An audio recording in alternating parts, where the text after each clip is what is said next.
End-to-end encryption is a security measure that ensures data shared between two devices remain confidential. It prevents third parties such as cloud service providers, internet service providers, and cyber criminals from accessing or interpreting data during transmissions. Example: messaging apps like WhatsApp, Signal, and Telegram, email services that support end-to-end encryption, virtual private networks that use end-to-end encryption to secure internet traffic.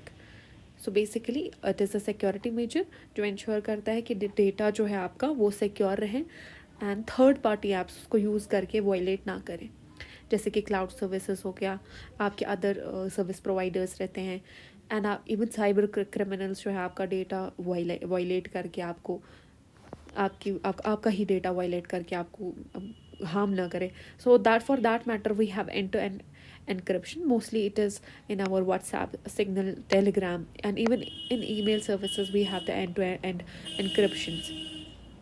So basically how it works on the basis of cryptographic keys, जहाँ पर unique cryptographic keys बनाई जाती है, मतलब जो आपका data होगा, for example आपने कोई मैसेज सेंड किया है एंड ये जो मैसेज है ये एक क्रिप्टोग्राफिकली जो रहती है ये ट्रांसफ़र होता है उस पर्टिकुलर कोड में या फिर पर्टिकुलर कोड में ट्रांसफ़र हो जाता है, जनरेट हो जाता है, एंड उसके बाद जब ये सेंडर के पास पहुंचता है तो वो हूबहू आपने जो सेंड किया होता है वही रिसीव होता है उनको, लेकिन ये एनक्रिप्ट हो जाता है, ये आपका जो है ये जो डाटा है ये आपका एनक्रिप्ट हो जाता है एल्गोरिथम्स में, जहाँ पर ये अनरीडेबल फॉर्मेट में कन्वर्ट हो जाता है, जहाँ पर कोई भी थर्ड पार्टी इसको ये जो बीच में है यहाँ पर ये रीड नहीं कर पाएंगे.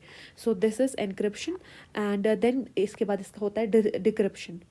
डिक्रिप्शन में क्या होता है, ओनली द डिवाइस जो उसका कॉरस्पॉन्डिंग है जहाँ पर से रिसीवर है, receiver only can read the message. यहाँ पर ये जो है ये एनक्रिप्टेड फॉर्मेट में रहता है in which it is a complex algorithm, जहाँ पर ये अनरीडेबल फॉर्मेट में अवेलेबल होता है. So this is what is end to end encryption.